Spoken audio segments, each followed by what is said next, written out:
Hello everyone, so in this video I want to talk about my income streams, and I feel like this is a question that I always get from people because of all the little side hustles that I do.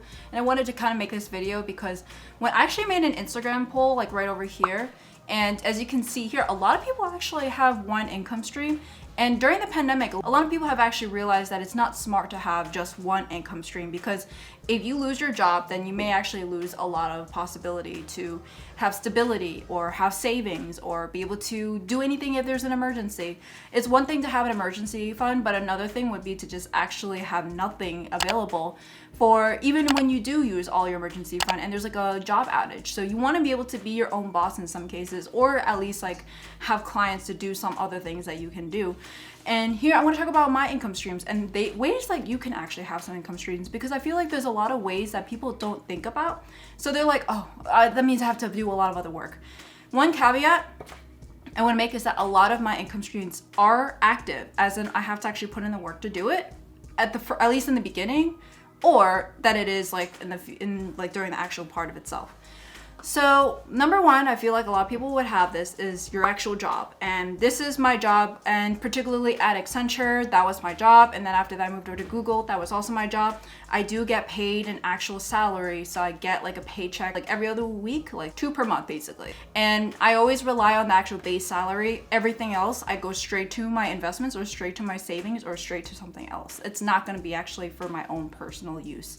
So that's my number one, and I always made sure that that's exactly how much I'm actually spending, is that well below my means based off of my base salary. So if let's say my base salary was like 100K, just to make it a round number, then I made sure that all my expenses for my entire life, well, not my entire life, but from that point in time, is all less than 100K. And that 100K also includes like putting money in my savings, putting money in my retirement, putting money in just anything like that. And then after that, everything comes extra of like, oh, additional things that I would want to invest in, additional things I would want to spend money on. And so my spending money there. So that's my number one income stream. And thankfully it's been very stable. I don't have any issues with that. I haven't had issues where I can't pay bills. I haven't had issues where I got laid off or anything like that. But I always made sure that I have at least 6 months of emergency funds. And because my boyfriend and I did buy a condo, we have to make sure that we are up to date with our mortgage. And like if we were to have that much, we both have 6 months of expenses. Not the total of us, but it's both of us have 6 months. So in the case that both of us are laid off, we don't have that issue. And actually, speaking of jobs, I honestly think that because of the fact that both of us worked at Accenture and in the same area, that's actually really risky. If you guys work in the same company and in the same area, try to find other things that you can make money of or have extra money that you can save from. Because in the case that, let's say for example, Accenture fired the entire Workday staff because maybe Workday went out of business and no one needs Workday anymore, both of us, our jobs are in trouble. Vice versa, even if you're in the same company and let's say Accenture is like doing a huge layoff, both of us may potentially be laid off. So that's something to take in consideration, is that we did have to think about that in the case that were to happen, especially during the pandemic. We were living a cushy life because we didn't lose our life, we didn't lose our jobs, we were still paid well. We probably didn't get promoted or get a good bonus or anything like that, but we still were able to make our ends meet because we based it off of our base salary and more. So that's a tip, is that like sometimes if you do have that situation, you definitely should have some kind of side income just in case. And that's number one. Number two, which I think everyone watching this will probably think, it's YouTube. And I would actually be like, sometimes I was like, you know, like, don't all YouTubers make a lot of money? And that's not all the case, because there is an actual requirement to be able to get monetized. That's at least 1,000 subscribers, and that's at least 4,000 watch hours within the past rolling 365-day period. So let's say I start on January 1st, then on next year of January 1st, I have to have 4,000 watch hours. If January 2nd comes around and then January 2nd of the next year, that's the next period that it's going to be evaluated off of, not from January 1st to January 2nd of the next year. So there was actually a requirement, and for that reason, there was a lot of different days. I had about like 6 months where I was unmonetized. I had nothing, but I had to constantly keep turning out work because otherwise I have no videos for people to watch. Or I need to make a reason why people should subscribe to me, is that I'll be consistent with the work that I'm putting out there or the content that I put out there. So you have to kind of think about that. So luckily after 6 months, I did get monetized. Oh my God, my cat is jumping for the door. So luckily after 6 months, I did get monetized. And for that reason, I am able to get ad revenue. So the ad revenue, when I first started out, was really honestly about like $100. And actually, luckily, because Google does make it where you have to hit at least 100 to get a paycheck. If let's say you had 1 month where you made 30 and then the next month you made 30 and then the last one you made about 40, then at the end of that would actually make up 100. Then you'll get your first paycheck after those 3 months. Luckily for me, I've had every single month at least $100, so I was able to get like a paycheck every single month. But again, $100 doesn't go that far, and I have to actually save money too because I have to report my own taxes. And when you do your tax returns, if you make a very little, honestly, you probably could get away with just like paying your taxes at the end of the year.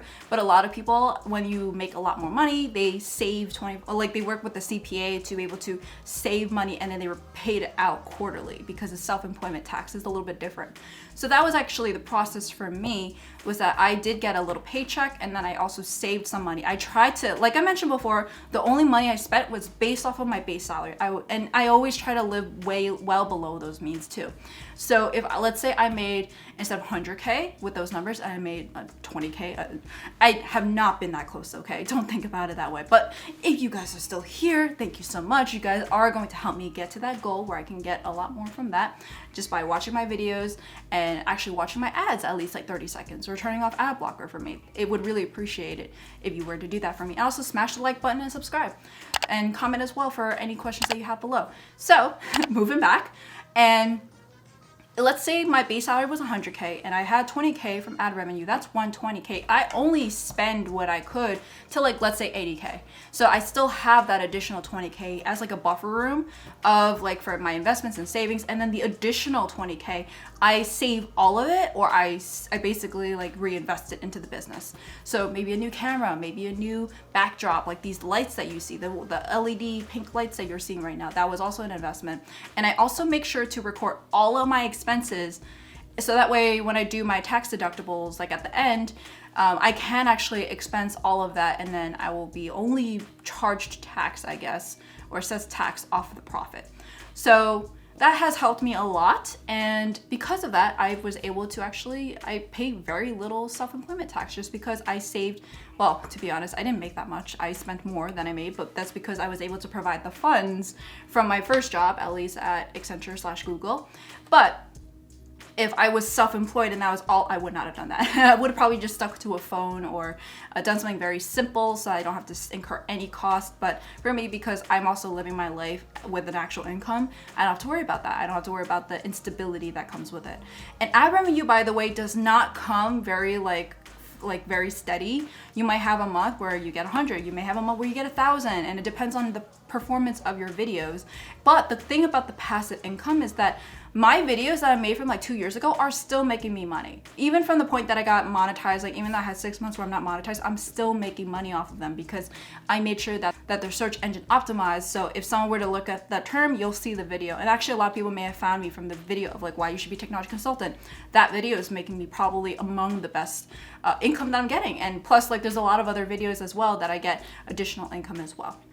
So, which goes to number 3. So on top of that, and you may have seen some videos on it, is that I do get some sponsorships. I don't get a lot just because I have a still pretty small following, but sometimes I get a really good sponsor that is like exactly the same target. So Prep Lunch was one of them. Not to mention Public Goods. Public Goods is not directly, and they didn't really pay me. It was actually just like they gave me free products and I talked about it and I could get affiliate pay from it. And that will go to another one. But for particularly that, I actually had a lot from that, where sponsorships, I don't get a lot. I like probably no more than $1,000 from the entire time so far. So that really is just like very little, honestly. It's just like, cool, I get additional money. But at the end of the day, I'm just trying to build my portfolio of like, here's what I can do with a sponsor. And I'm still getting sponsors to this day, but I have become a little bit picky. I'm not doing free sponsorships where there's no affiliate link involved. There's no actual like payment involved, because there is a lot of time and money and effort that goes into actually creating a video. People don't think that.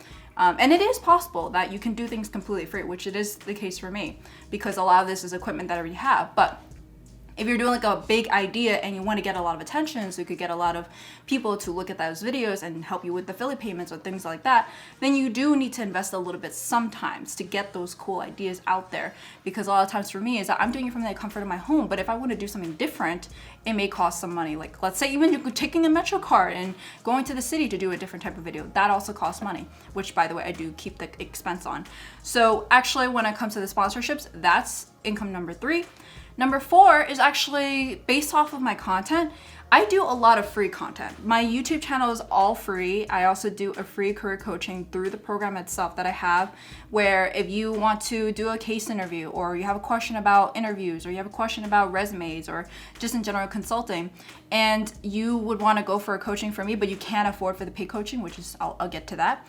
Then I would do the free career coaching, and that's just like I have my free content on YouTube. And if you're trying to also learn vicariously from other people that are doing the career coaching, and definitely check out the playlist here, I have a whole playlist on this, then you can actually learn vicariously through that. Or you could fill that out and also get some sessions for you, but it's not intended for something that's very time sensitive, like you have an interview next week. I don't check it that often.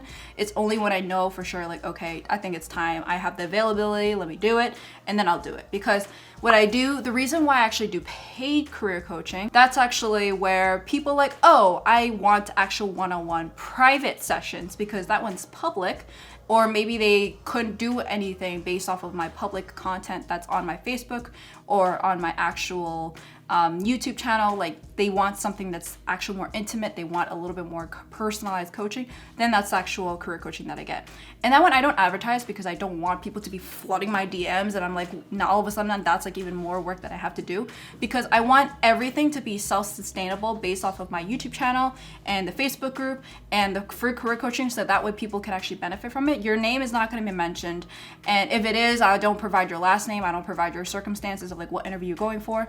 And so from that, I get a lot of career coaching clients. And I think from like my little sheet that I had over 40 clients by now. A lot of them are not like, there are some that are consistent, but a lot of them are like, oh, I have an interview next week. Can you help me do like some kind of career coaching session on this interview? And then I will do it for them. But then it's not like every single week, this is what I do, or that once a month or anything like that. Or not, I don't even have a course, but I may do a course. I'm just trying to figure out how that would even work. I might do a course just because that would just be able to reach even more people, for people to want like a personalized kind of view. But for now, like a lot of what I've been doing is through like, any of my current avenues, through my Facebook group, my YouTube channel, the free career coaching, then talk to me about the actual private coaching. And then hopefully maybe those do work for you. If it doesn't work, whatever, then you probably have to use my other resource, or that I'm able to chat with you over chat, like through text. But I can't do calls anymore. If you want an actual call, unless I have a personal connection with you or someone I know talks to you, then I would do that. But a lot of times, a lot of the actual questions can be solved through the actual Facebook group, or and actually I prefer the Facebook group, because then if you have a question, chances are someone else has a question like that. So I always ask people to put their questions there, and then I'll respond through chat, or even direct you to the right person. But for me particularly, let's say for example, technology consulting cases, I would do that. But if it's like management consulting cases, I would not, because I don't want to be able to say like, hey, I'm an expert when I'm not. At least with tech, I can have some backing because that's what I did on a day-to-day, as well as I had experience with the actual cases itself. So that's income number 3. And actually, I do want to go back into ad revenue, because I do have a podcast and I do get monetized from that, but it's just so small, just because I honestly don't really focus that much on it. But it's like 1 view, 1 listen, I get 1 cent basically. And I don't get that many listens to it either. But that's actually probably a good one, where I get like right now I have about $40 on it, and I have not cashed out. So it's been 40. Basically, I've had about 4,000 listens since I started. Kind of a little bit embarrassing, but it's growing. I'm focusing a little bit more on everything else, but the podcast is just another way to reach a different type of audience, and that's the whole reason why I'm doing that. But the podcast would be included in the ad revenue. I don't really get that much from it, but I did want to include from it because it is an income stream, but it's not enough to have its own income stream. Number 4, which I didn't make a video on, it's Rover, right over there. Check out the video. Rover actually has been like even more lucrative than YouTube, because YouTube, I had to actually meet a monetization requirement, and Rover, you get monetized immediately, basically, until you get your first booking. But you do need to be business savvy. You need to figure out what your best rates are. You need to figure out what are your actual offering, how to work with clients, clients, in which that was so easy for me because of consulting and just in general working with people. But that was actually something that I did. And from that, I think I started officially in like October of 2021. So I only had 2 months to really work on that. But because that's like really heavy on the holidays, a lot of people were like either booked and they're trying to find someone. So because of that, they went to like a person like me. And I have had a lot of experience with cat sitting or cat in general, but I have not had any experience on Rover at that point. But people still booked me because everyone else was being booked. And eventually I built those testimonies and reviews. So other people that are not in the big busy seasons, they get money as well. So then I will get money from that. And so from Rover, I think the first 2-3 months basically, I made about 3,000, 4,000, around that amount. And I paid zero, okay? I think like there's definitely hidden fees that are like Rover takes 20% and you have to still, like I mentioned before, save on self-employment tax for when you do have to pay them out. So after that, I made a lot of money. And there's a lot of expenses involved. However, because I already have cats, it's completely fine. Like I'm giving them the same toys that I give my own cats. And I do use the same litter that my cats use. So that's pretty much easy. And there's like a lot of other things that I would use for my own cats. But I did expense on a little scooter, because the scooter is what I used to go from client to client for drop-in visits, because before I was like taking bus, or I was taking very long walks because I was too cheap. It was like, why would I pay $275 for a bus and then another way back, or like subway, something like that, when maybe this drop-in visit costs this much? And then after I take all the deductions of all the like the Rover fees and the taxes and all that kind of stuff, I'm like, that's not a lot of money for the time that I'm giving. So I have to be a little bit smart, and that's why I got the stroller, the actual like scooter for, which has helped a lot, because then I go really fast and I can make it in time for work. And I always do it like either, if I were to do morning drop-in visits, I always do it before I actually start work or in between calls, and I don't really have that much work that day.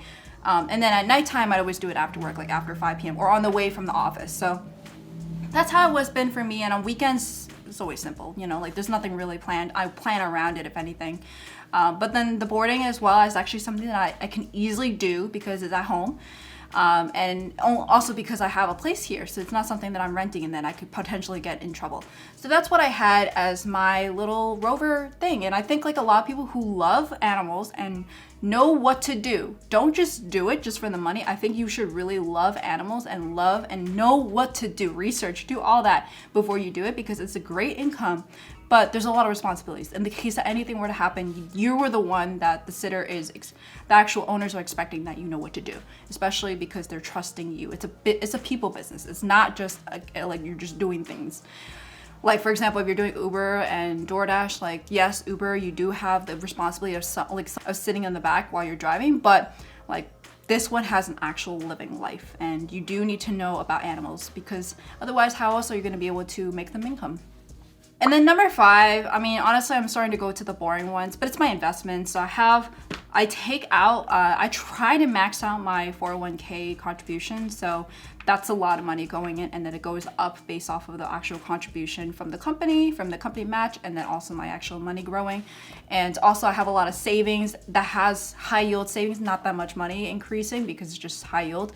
Better to probably be an investment. So I always try to max out my tax benefits from there. Oh my God, why does my camera keep on going down like this? But so I have a lot of investments that I try to increase. I don't play the stock market. I do a lot of index funds. And so I make the stock market work for me, as opposed to the other way around, where I'm like chasing after stocks and selling them really quickly. So that's what I've had. And a lot of dividends as well. So I also had a lot of stocks from Accenture, because we have the ESPP program, and I bought so I used 10% of my paycheck to go towards that. And I can still sell it immediately and get like a 10% discount, because we actually get it at a discounted rate. And at Google, I'm also gonna have RSUs, and I could sell it immediately, and then I'll actually get it all for that amount without any taxes, because at least with RSU, you get taxed beforehand, as opposed to after when you make your gains. I mean, you're still gonna have to get your gains after from short-term capital gains, but then you still get a lot of money from that. All right, so we have covered my base job. I have ad revenue, sponsorships, career coaching, Rover, that's 5. 6 is investment, so that's 6 right there. I technically have 7 if you can count, and this one, I think I have a total of like many random ones, but 7 like 6 are the really big ones out there, and then 7 is just like affiliate marketing and little like freelance work here and there. If someone sees I did a video and they want me to do like a music video editing for them, I'll do it for them. Or that if someone's trying to get me to sell something, then I'll do that. Or I'm trying to sell something that I already own. That's like the little odds one, I guess, like the tiny little ones out there. That's number 7. And that's what I pretty much have. I have 7 income streams. I think for the one that I feel like anyone can do, or anyone can do, but should they do, it's Rover. Because I feel like with pet sitting, as long as you know what to do with animals, you know how to work with people, and you know how to handle a business, it's still a lot of work. It's not as simple as just like finding people. You still need to be able to build a business, especially if you're in a very saturated area. That's what you can do. But I found that to be very rewarding because I personally chose all of these to do, and I tried to do it in a way where if I was not paid to do this, would I still want to do it? And I only chose things like that because the moment I'm like, oh, I'm doing this just for the money, it makes no sense then. The career coaching, honestly, like I'm doing this as like cost to deter from having like tons of people coming to me for help. I make the price like a little bit higher each time when I'm feeling overwhelmed from career coaching. That the higher it is, the more like the person has to be serious. Like if they're coming in and they're like expecting me to do all the work for them, that's not career coaching. That's doing the work for you, okay? But I make the price a little bit higher sometimes because I know that I'm getting serious people, and that it also means I'm valuing my time a little bit more. So that's what I've been doing. But honestly, my camera just shifted. But honestly, I would do whatever you like to do and then try to find what you can do to monetize off of it. Addison actually has been working with Medium as like a way to self-study coding, and then he would just like make a little summary or a little report off of Medium, and he gets some income off of it. But Medium did change like their monetization requirements, so that's what they had.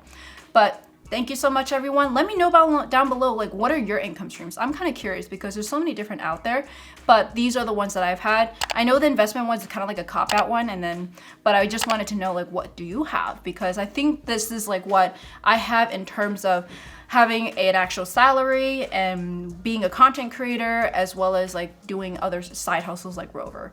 And then there's also like that one random with like a bunch of random tiny little things that are not exactly stable income or not something that happens often. I just want them up all in one. But that's what I have. And thank you guys so much, and see you guys next time. Bye. Make that bang for your kitties. Literally, that's literally what I do with Rover.